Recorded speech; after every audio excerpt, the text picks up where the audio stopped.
Hi everyone, my name is Julie, and I want to tell you my story. My mother-in-law, Kelly, used to be different from the vain and shallow person she is now. My husband, James, thinks this change in her personality happened later in life. When they were young, James and Kelly had a simple life. They didn't have a lot, but they used what they had. When James was only 5 years old, his father died, and Kelly had to become the one who earned money for the family. She worked hard to take care of them, and they lived a simple but happy life until James finished college and got a good job. James is a great guy, nice, smart, and modest. He got a full scholarship to medical school and became a doctor. Even with all his success, James has always stayed humble. But things started to change for Kelly when she looked for a fancier way of living. I want to say that I don't have a job right now, and there are personal reasons for this, which I will talk about later. Just because I don't have a job doesn't mean I'm broke or need help from others. Sadly, when Kelly and I first met, she got the wrong idea about me. Maybe it was how I dressed or acted, but something about me seemed to bother her. At our first meeting, Kelly looked at James and asked, "Is this the girl you've been talking about? She's just normal and ordinary. Why would you pick someone like her? Does she have a job?" "My name is Julie. I don't have a job right now, but that doesn't say anything about my value." Kelly quickly called me a gold digger and a parasite, thinking I was only with James for his money. She made strong and unfair opinions about who I am. James was next to me and stood up for me, but the fight with Kelly got worse fast, so we had to go. On the way home, James said sorry for how his mom acted, saying she went too far. He tried to make me feel better, saying his mom had changed and asking me not to let her words upset me. Even though he said it would be okay, I still felt like being with Kelly would be hard. She's the only parent James has now. I chose to take a step back and let Kelly have some space. We can't completely cut her off, especially because we don't have a lot of extended family. I understood that it would be hard to find a way to live together with her. "I won't make you be friends with her," James said, "but can you at least be nice when you're near her?" "I can be nice to your mom, James, but I don't think she'll be nice to me," I said, feeling a bit frustrated and worried. "It's okay, Julie," he said to make me feel better. "I will ensure she stays within the limits. If things get too much, we can discuss having less contact. I care about my mom, but I care about you as well, and I won't allow her to bother you without a reason." Even though James said everything was fine, I still felt worried about my relationship with Kelly. Even though James said he would help me, I still felt like it wouldn't be that easy. James and I got married 2 years after we began dating. Because of money issues, we chose to have a small court wedding. James was sending a lot of money to Kelly each month, saying it was for emergencies. Even after we got married, he kept sending her money, and that made our money situation tough. I didn't say anything because I thought he should help his mom, but soon Kelly turned into a big problem for us. She often said bad things about me, talking with her friends and spreading rumors that I was just after money. At first, I tried to ignore it, but as the rumors started to hurt my reputation, it got harder to just let it go. Even though James tried to help me, Kelly was never nice to me. She looked like she really believed I wasn't good enough for her son. One day, James came to me with some surprising news. "My mom wants to invite you to a little party she's having," he said. I was quick to doubt. Why would she ask me to come when she obviously doesn't like me? I asked, showing my doubts. James said, "She told me she's working on it and wants you to be there." It might sound strange, especially with her money problems lately, but she told me she got by somehow. Even though I was worried, I said yes to going to the party. James thought his mom was trying hard, and I wanted to stay positive. I really wanted us to fix our relationship and maybe even be friends, but I was unsure if Kelly would ever think of me as anything more than a problem in her son's life. The next day, Kelly sent me a text, and I thought it was to invite me to the party. However, her message took an unexpected turn. She started by talking about the party, which she planned to host at a 5-star hotel that everyone had been raving about. She seemed thrilled, promising her friends a fantastic time and planning to invite around 21 people. Curious about the details, I asked Kelly if I was invited to the party, especially since James had assured me that I was welcome. To my surprise, Kelly's response was laced with arrogance and disdain. She made it very clear that I was not invited, emphasizing how exclusive the event was due to her wealth, family status, and the supposed high-class nature of her friends. I was shocked and confused. James had genuinely believed that Kelly intended to invite me, and now I was faced with this unexpected coldness. When I mentioned my assumption that I was invited, Kelly responded with condescending remarks, implying that I wouldn't understand the complexities of planning such an event. Despite feeling hurt, I decided to maintain my dignity. I calmly acknowledged her message and made it clear that I wouldn't attend if I wasn't wanted. Kelly reiterated her stance once again, highlighting her class and status. It took all my strength to resist the urge to respond with anger. Disappointed and hurt, I chose not to share this incident with James. Instead, I decided to quietly wait for the day of the party. As the day of the party approached, Kelly, oblivious to the emotional impact of her actions, sent me a picture. It showed her and her friends dressed in designer outfits, flaunting their wealth and status on social media. I chose not to respond, instead focusing on my work and waiting patiently for what would happen next. After about 5 hours, I received a call from my dad. Here's a little confession. My dad owns the very hotel where Kelly was hosting her party. Unbeknownst to Kelly, 5 years ago, I inherited a substantial amount of money from my grandfather, which I wisely invested in my dad's business. As a result, I now receive a share of the profits from the hotel and other family-owned ventures.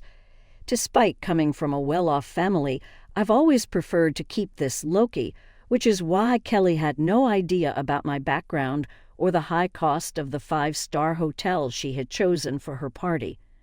During the party, Kelly and her friends ordered freely without bothering to check the menu or the prices, resulting in a hefty $5,000 bill. This turn of events presented the perfect opportunity for a bit of justice. My dad called to inform me that Kelly was at the hotel, shocked by the $5,000 bill she had amassed. She was now pleading for a 60% discount, claiming she was short on cash. What made the situation even more satisfying was that Kelly and her friends had been rude and entitled throughout the event, upsetting the hotel staff. As expected, I shared my frustration with my dad, recounting how Kelly had boasted about her party just to mock me for not being invited. The irony wasn't lost on me. Here she was, flaunting a party she couldn't even afford. My dad understood my frustration and also mentioned how difficult Kelly and her friends had made things for his staff with their rude behavior. Seeing a chance for some poetic justice, I suggested a little revenge. I proposed that Kelly and her friends should be made to wash the dishes, clean the entire kitchen, and mop the floors as a consequence of their insulting behavior. I wanted to make sure that everyone who had mistreated the staff would face the same consequences. And if Kelly tried to pull any tricks, my dad could always call the cops on her. My dad laughed at the idea and gave it a big thumbs up. He even offered to send me pictures of the whole event. It seemed like the perfect opportunity to turn the tables on Kelly and teach her a lesson about humility and respect. Just the thought of it brought a sense of satisfaction, knowing she would finally face the consequences of her actions. A little over an hour later, my dad sent me pictures of Kelly and her friends washing dishes and scrubbing the floors at our restaurant. The images were priceless. My dad also shared a funny twist in the story. When Kelly spotted him at the restaurant, she looked relieved, thinking she was about to be rescued. She confidently told him that she knew the owner and they would be able to get out of the situation. But to her shock, my dad instructed her to start cleaning the restaurant. Kelly was stunned and tried to protest, but my dad quickly reminded her that since she didn't consider me family, he didn't consider her family either.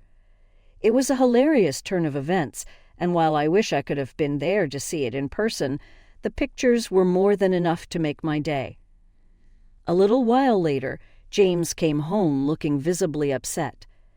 I could tell that Kelly had already contacted him and likely twisted the story to suit her narrative. As he approached me, he immediately questioned what he had heard, something about my dad making his mom wash dishes at the restaurant. I calmly explained the situation to James, letting him know that what happened was standard practice for us in such scenarios. Kelly had gone to our family's restaurant, racked up a $5,000 bill, and then claimed she only had $2,500 to pay. On top of that, she had harassed the staff, and her entire party had been a nightmare to deal with. Given the circumstances, I believed the consequences were more than fair. James seemed surprised by this and asked how many people Kelly had taken with her and what they had ordered. I informed him that she had taken 21 people, and they had ordered a lot, especially the most expensive items on the menu. He expressed disbelief, saying that Kelly had told him she was only taking 5 people and had even invited me, but I had declined. I quickly clarified that things hadn't happened that way at all and showed him the text messages Kelly had sent me.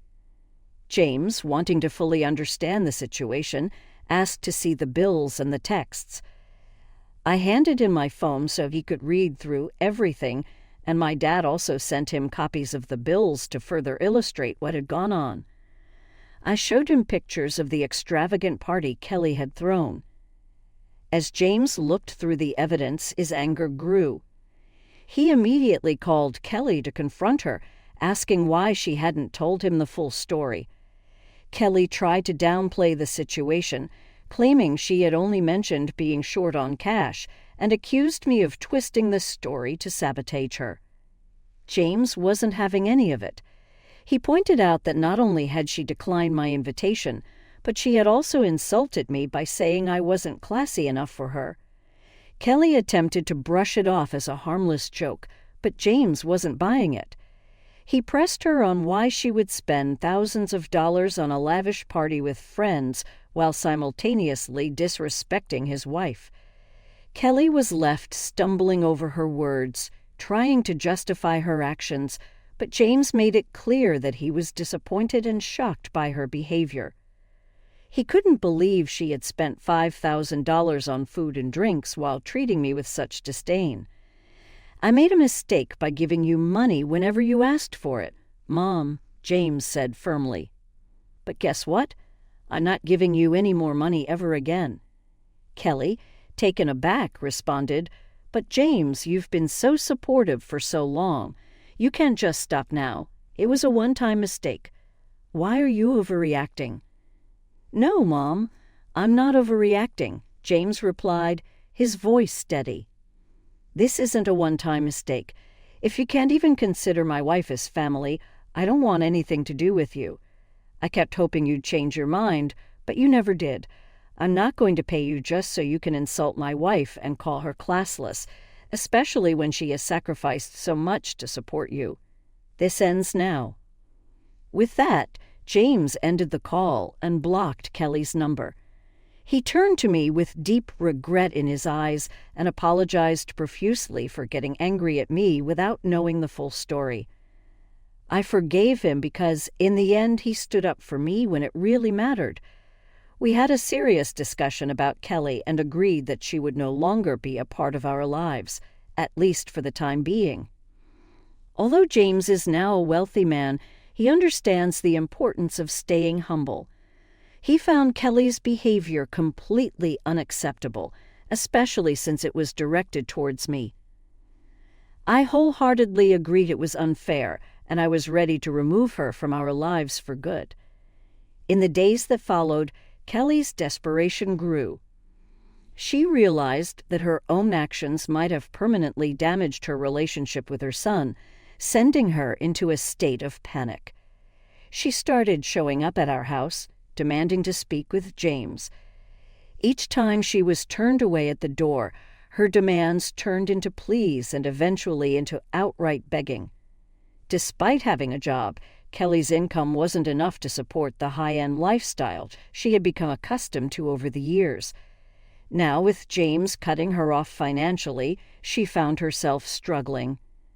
Meanwhile, instead of continuing to support Kelly, James chose to invest some of his funds into my dad's business, helping him open new hotels and restaurants in the neighborhood. Kelly was left to face the consequences of her actions, realizing too late that her behavior had cost her more than just money. It had cost her the relationship with her son. We do have plans to expand our hotel business into bigger cities, but we'll have to take things one step at a time and see what the future holds. There are many things to think about when making a big move, and we want to ensure everything is done correctly. Since James stopped sending money to Kelly, her life has changed a lot. She was used to a much nicer and fancier way of living, but now her life has changed a lot. Without money help from James, Kelly had a harder time keeping her rented condo. The bills began to stack up, and she soon saw that her income wasn't enough to pay for the high costs she was used to. After having a hard time with money, she finally chose to end her lease and move into a smaller one-bedroom apartment. Now, after paying all her bills, she has very little money left for anything extra. The nice things she used to have are not available to her anymore. We know all of this because Kelly keeps us updated with emails. She still tries to make her past actions seem less serious, acting like we are the ones making a big deal and that she hasn't done anything wrong. But the truth is simple. What she did caused this situation, and because of that, she will be gone from our lives for a while. About a month ago, I found out that I'm going to have a baby, and James and I are really happy. This news has made us very happy, and we are fully focused on getting ready for our baby. We have been working hard on all the details, like getting the nursery ready and making sure we have everything for when the baby arrives. It's a fun and active time, but we wouldn't want it any other way. I'm really glad that our child won't have to deal with the negativity and shallowness that Kelly shows. As we get ready to welcome our baby, I want to keep our child safe from any bad influences, especially from someone who doesn't care about others. If Kelly ever tries to be involved in our child's life, I will make sure she doesn't get the chance to say anything silly or negative to our child. Right now, we are working hard to be great parents and make sure our child comes into a caring and helpful home. We want a healthy and happy baby, and we are thankful for all the good things we have as we start this new part of our lives. We would love your good wishes and support as we get ready to welcome our baby into the world.